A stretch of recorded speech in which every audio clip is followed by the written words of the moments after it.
Hello student, life processes in living organism हा lesson आपण study करतो आहे आणि या लेसनमध्ये आपण ह्युमन बिंगमधलं कंट्रोल अँड कोऑर्डिनेशन स्टडी करत होतो.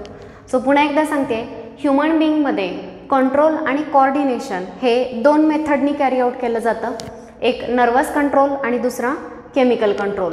सो नर्वस कंट्रोल जे आहे याच्यामधली नर्वस सिस्टीम आपण स्टडी करतो आहे आणि आपल्या नर्वस सिस्टीममध्ये बेसिक स्ट्रक्चरल आणि फंक्शनल युनिट आहेत आपल्या बॉडीमधले न्यूरॉन्स. सो न्यूरॉन, त्याचं स्ट्रक्चर, त्याचे 3 टाईप हे डिटेल्स आपण पाहिले.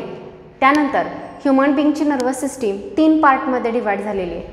Central nervous system, peripheral nervous system and autonomic nervous system. तर यातली फर्स्ट सेंट्रल नर्वस सिस्टीम, याच्यामध्ये 2 ऑर्गन इन्क्लूड होतात, ब्रेन आणि स्पायनल कॉर्ड. तर याच्यामधला ब्रेन आपण डिस्कस करत होतो आणि ब्रेनचे वेगवेगळे पार्ट आपण पाहिले. सेरेब्रम, सेरेबेलम, मेडुला ऑब्लॉंगाटा हे पार्ट्स आपण त्याचं स्ट्रक्चर डिस्कस केलेलं आहे.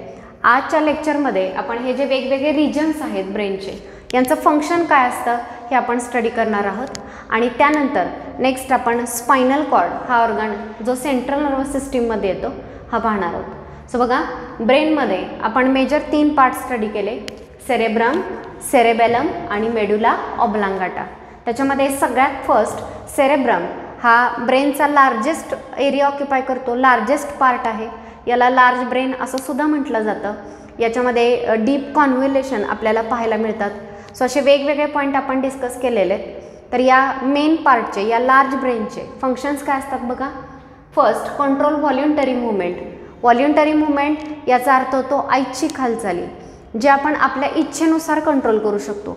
म्हणजे आपल्या हाताची मुवमेंट असेल, पायाची मुवमेंट आहे, नेकची मुवमेंट आहे. सो या वेगवेगळ्या मुवमेंट आपण आपल्या विलनुसार कंट्रोल करतो. या मुवमेंटना व्हॉल्युंटरी मुवमेंट असं म्हटलं जातं. तर या सगळ्या व्हॉल्युंटरी मुवमेंट कंट्रोल करण्याचं काम आपला सेरेब्रम करतोय. याशिवाय व्हॉल्युंटरी मुवमेंट कंट्रोल करण्याशिवाय कॉन्सन्ट्रेशन आहे. आपण एका गोष्टीवरती कॉन्सन्ट्रेट करू शकतो, वेगवेगळ्या कामाचं प्लॅनिंग करू शकतो, डिसिजन घेऊ शकतो. आपण जे काही पाहतोय, ऐकतोय हे आपण लक्षात ठेवू शकतो, मेमराईज करू शकतो. आणि इंटेलिजन्स, ह्या सगळ्या गोष्टी ज्या आहेत त्या सेरेब्रमशी रिलेट करतात. सो तुमच्या लक्षात येत असेल, बरेचसे मेजर फंक्शन आपल्या डे टू डे लाईफमधले हा सेरेब्रम कॅरी आउट करतो. सो कोणते function? Control, voluntary movement, concentration, planning, decision making, memory आणि इंटेलिजन्स. याशिवाय जो दुसरा पार्ट आहे सेरेबेलम, सेरेबेलम जो आहे it coordination of voluntary movement. वेगवेगळ्या व्हॉल्युंटरी मुवमेंटमध्ये कोऑर्डिनेशन म्हणजे एकाच वेळी आपण 2 व्हॉल्युंटरी मुवमेंट कॅरी आउट करतोय. म्हणजे वॉकिंग पण करतोय, हाताची मुवमेंट पण करतोय. तर अशा वेगवेगळ्या मुवमेंटमध्ये कोऑर्डिनेशन कॅरी आउट करणं हे कोणाचं काम आहे? सेरेबेलमचं. Next, maintaining body balance. हे फंक्शन जास्त महत्त्वाचं आहे. याच्यावरती बऱ्याचदा क्वेश्चन विचारला जातो. सो बॉडीचा बॅलन्स मेंटेन करण्याचं काम कोण करतो? सेरेबेलम हा ऑर्गन करत असतो. सो सेरेबेलमचं फंक्शन जे आहे, म्हणजे आपण जेव्हा चालतोय, खाली वागतोय किंवा धावतोय, तर त्यावेळी आपल्या बॉडीचा जो बॅलन्स आहे तो बॅलन्स हा सेरेबेलम मेंटेन करतो. त्यानंतरचा नेक्स्ट मेडुला ऑब्लॉंगाटा. हा जो हाइंडमोस्ट पार्ट आहे आपल्या ब्रेनचा, याचं मेन फंक्शन आहे इट कंट्रोल इनव्हॉल्युंटरी मुवमेंट. इनव्हॉल्युंटरी जसं आपण आत्ता पाहिलं, व्हॉल्युंटरी म्हणजे ज्या आपल्या विलनुसार कंट्रोल होतात त्यांना आपण व्हॉल्युंटरी म्हणतो. तर इनव्हॉल्युंटरी कोणाला म्हटलं जातं? ज्या आपल्या विलनुसार कंट्रोल होत नाहीत. For example, beating of heart. आपल्या हार्टचं बीटिंग फास्ट होणार, स्लो होणार हे आपल्या कंट्रोलमध्ये राहत नाही. आपण आपल्या इच्छेनुसार त्याला कंट्रोल करू शकत नाही. सो ती इनव्हॉल्युंटरी मुवमेंट आहे. तर अशा बऱ्याच इनव्हॉल्युंटरी मुवमेंट आहेत, लाईक बीटिंग ऑफ हार्ट, ब्लडचं आपल्या बॉडीमध्ये होणारं सर्क्युलेशन, ब्रीदिंग आहे, स्नीझिंग आहे, कफिंग आहे, सलायवेशन आहे, सलायवा रिलीज होणं. तर या सगळ्या इनव्हॉल्युंटरी मुवमेंट कंट्रोल करण्याचं काम मेडुला ऑब्लॉंगाटा करतो. सो मुलांनो, सेरेब्रम, सेरेबेलम आणि मेडुला ऑब्लॉंगाटा यांचे फंक्शन्स एक्झाममध्ये विचारले जातात. त्यातला सेरेब्रम जो आहे मेमरी, इंटेलिजन्स, कॉन्सन्ट्रेशन, प्लॅनिंग म्हणजे सगळं तुमच्या स्टडीशी रिलेटेड आहेत बघा. कॉन्सन्ट्रेशन करणं, प्लॅनिंग करणं स्टडीचं, डिसिजन घेणं, मेमराईज करणं, इंटेलिजन्स आहे तुमचा. याशिवाय व्हॉल्युंटरी मुवमेंट कंट्रोल करणं, ही सगळी इम्पॉर्टंट फंक्शन सेरेब्रम करतो. सेरेबेलम व्हॉल्युंटरी मुवमेंट्स कोऑर्डिनेट करतो याशिवाय आपल्या बॉडीचा बॅलन्स मेंटेन करणं, मी आधीच सांगितलं हे इम्पॉर्टंट फंक्शन आहे सेरेबेलमचं ज्याच्यावरती क्वेश्चन असू शकतो. तर बॉडीचा बॅलन्स मेंटेन करतो. आणि medulla oblongata involuntary movement like beating of heart, blood circulation, sneezing, coughing, salivation ह्या गोष्टी तो रेग्युलेट करतो. सो पहिल्यांदा इनव्हॉल्युंटरीचं मिनिंग लक्षात ठेवा आणि त्यानंतर ही इनव्हॉल्युंटरी मुवमेंटची लिस्ट. अजून एक माहिती असू द्या, मेडुला ऑब्लांगाटा हा हाइंड ब्रेन आहे, सगळ्यात पाठीमागचा ब्रेन आहे. आणि हा जो ब्रेन आहे याला जर इंजुरी झाली तर याच्यामध्ये आपली डेथ होऊ शकते. आणि याचं रिझन काय तुम्ही बघू शकता, beating of heart, blood circulation, breathing ह्या व्हायटल प्रोसेसेस आहेत, जगण्यासाठी गरजेच्या गोष्टी आहेत, जगण्यासाठी गरजेच्या मुवमेंट आहेत. ह्या जर प्रॉपरली झाल्या नाहीत तर यात आपली डेथ होऊ शकते. त्यामुळे पाठीमागे जो मेडुला ऑब्लांगाटा आहे त्याची जास्त केअर घेणं गरजेचं आहे, कारण तिथं जर इंजुरी, मेजर इंजुरी झाली तर तिथं आपली डेथ होऊ शकते. ओके, सो हे झाले ब्रेनचे फंक्शन आणि याआधी आपण ब्रेनचं स्ट्रक्चर स्टडी केलं. आणि या पॉईंटबरोबरच ब्रेन हा सेंट्रल नर्वस सिस्टीममधला जो पार्ट आहे तो आज आपला कंप्लीट झालेला आहे. यानंतर नेक्स्ट आपण स्पायनल कॉर्डचं स्ट्रक्चर आणि फंक्शन पाहणार आहोत, म्हणजे आपली सेंट्रल नर्वस सिस्टीम कंप्लीट होईल. सेंट्रल नर्वस सिस्टीममध्ये ब्रेन आणि स्पायनल कॉर्ड हे दोन पार्ट येतात, हे व्यवस्थित लक्षात घ्या. ओके, नेक्स्ट आहे स्पायनल कॉर्ड. सो बघा,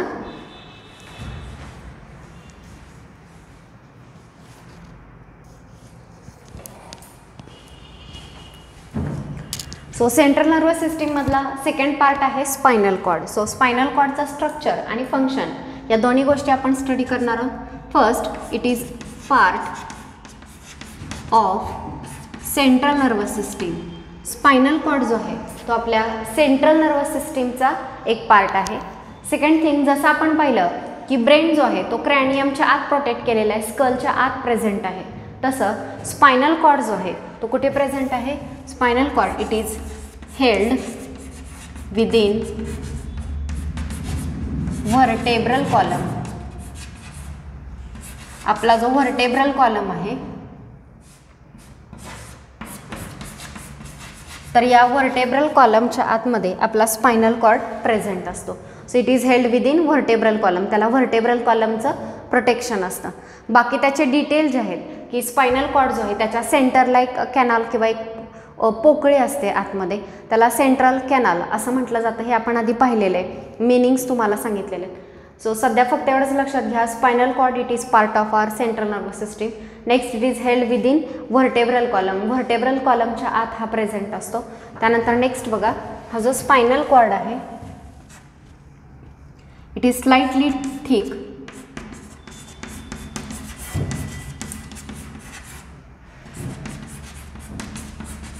but taper at end.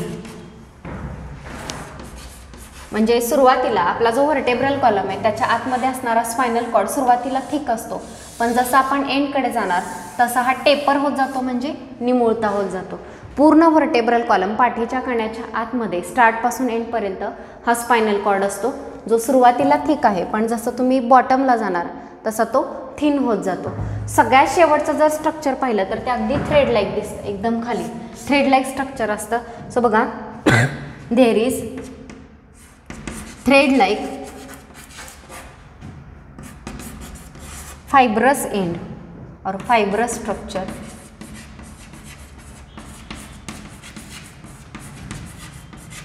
called phylum किंवा phylum terminal. सो एंडचं जे थ्रेड लाईक स्ट्रक्चर तयार होतं याला फायलम टर्मिनल किंवा फिलम टर्मिनल असं सुद्धा म्हटलं जातं. So first, spinal cord it is part of our central nervous system. Second, it is held within vertebral column, आपल्या व्हर्टेब्रल कॉलमच्या आत असतो, त्याच्या आत प्रोटेक्टेड फॉर्ममध्ये आहे. नेक्स्ट, सुरुवातीला हा स्लाइटली थिक आहे, पण एंडकडे जसं जाऊ तसा टेपर होत जातो, निमुळता होत जातो. आणि शेवटचा याचा जो एंड आहे बऱ्याचदा थ्रेड लाईक असतो, आणि हा जो थ्रेड लाईक एंड आहे या एंडला फायब्रस एंडला फायलम टर्मिनल असं म्हटलं जातं. So this is about structure of spinal cord. तर हे स्पायनल कॉर्डचं स्ट्रक्चर आहे. डायग्रॅम तुम्हाला दिलेली नाही तरीसुद्धा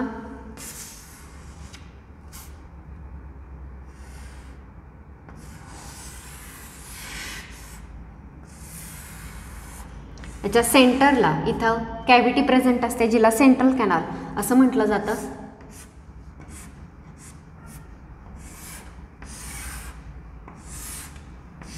ओके, सो या टाईपचं स्ट्रक्चर जे आहे ते स्पायनल कॉर्डचं प्रेझेंट असतं. असेच हॉर्न याही बाजूला प्रेझेंट असतात.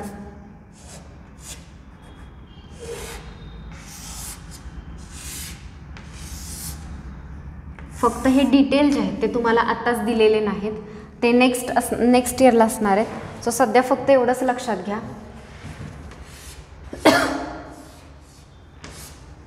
स्पायनल कॉर्ड हे आपल्या व्हर्टेब्रल कॉलमच्या आतमध्ये प्रेझेंट असणारं एक स्ट्रक्चर आहे. ओके, आता या स्पायनल कॉर्डचे फंक्शन्स काय आहेत बघा.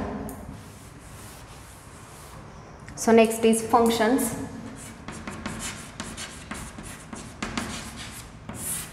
सो याच्यामध्ये फर्स्ट फंक्शन आहे इट कंडक्ट इम्पल्सेस और कंडक्शन ऑफ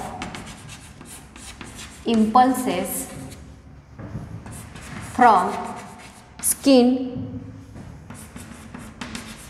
टुवर्ड्स ब्रेन. स्किनकडून ब्रेनकडे इम्पल्सेस कॅरी करणं हे त्याचं पहिलं फंक्शन आहे.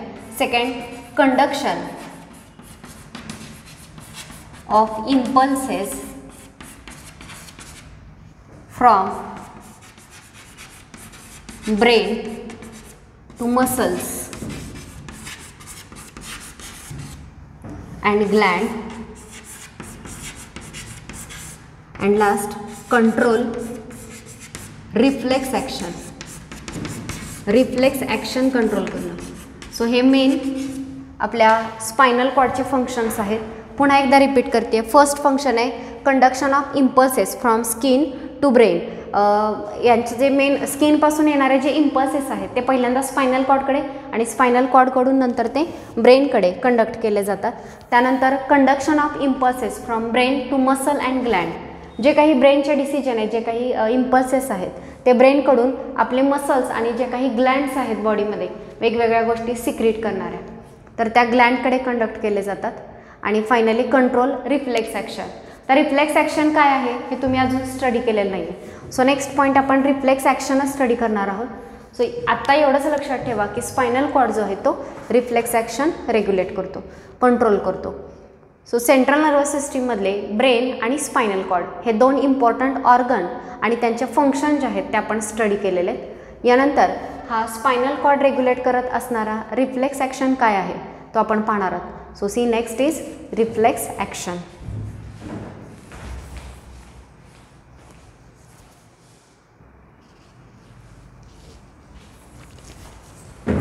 ओके, सो नेक्स्ट आपण पाहतोय रिफ्लेक्स ॲक्शन, जी स्पायनल कॉर्ड कंट्रोल करण्याचं काम करतो.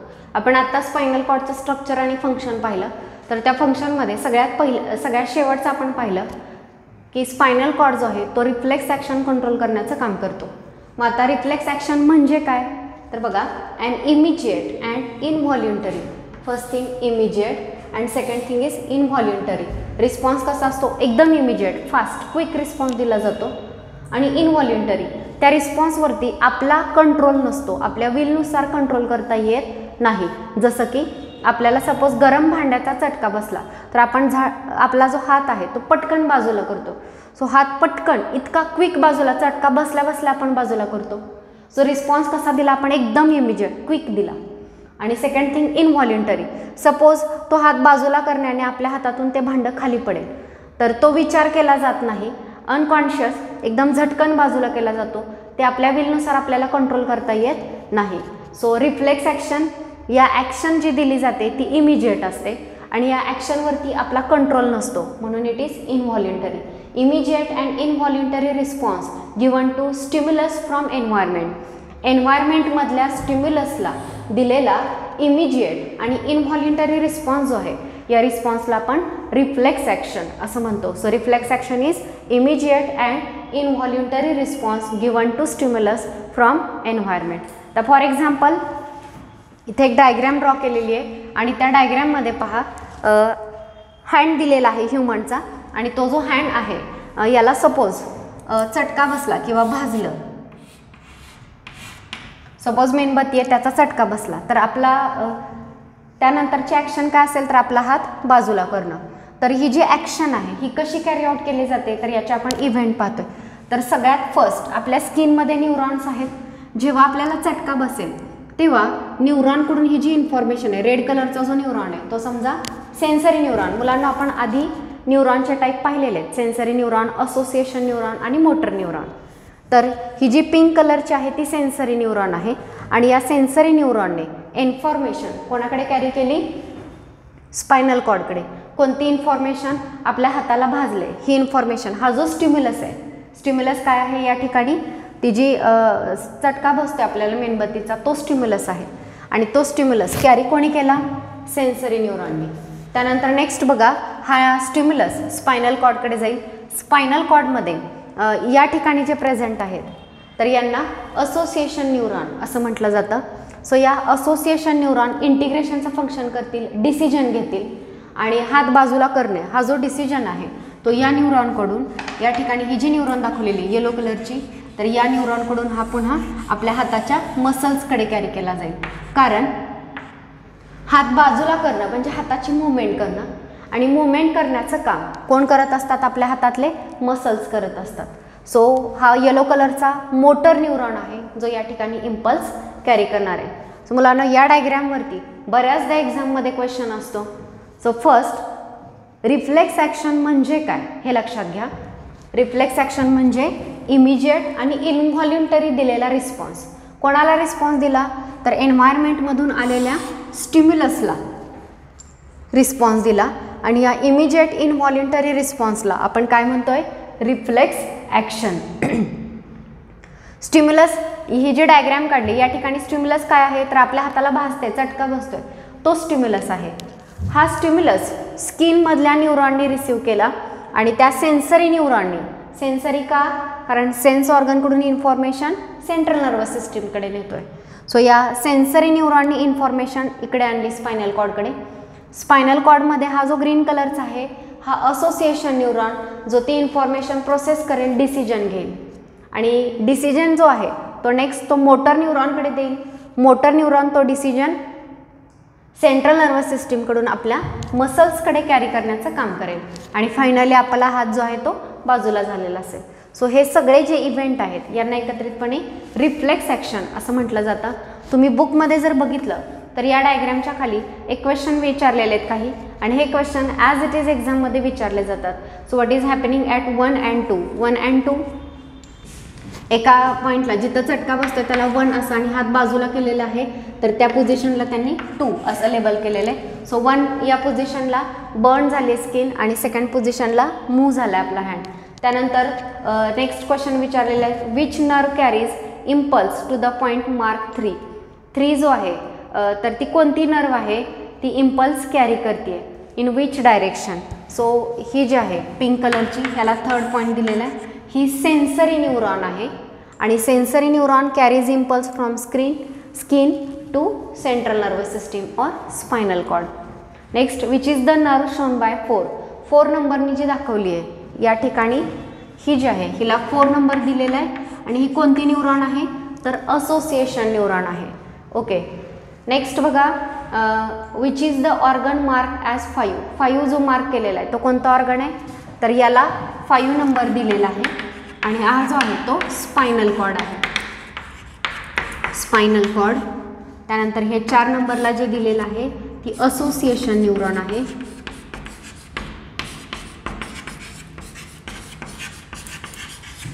ही 3 नंबरची जी आहे ती सेन्सरी न्यूरॉन आहे. ओके, त्यानंतरचा नेक्स्ट बघा, at 6 which nerve conducting response impulse. Okay, 6 ही कोणती नर्व आहे जी इम्पल्स कंडक्ट करते, हिला 6 नेम दिलेले आणि ती नर्व आहे मोटर न्यूरॉन जी इम्पल्स रिटर्न मसल्सकडे नेते.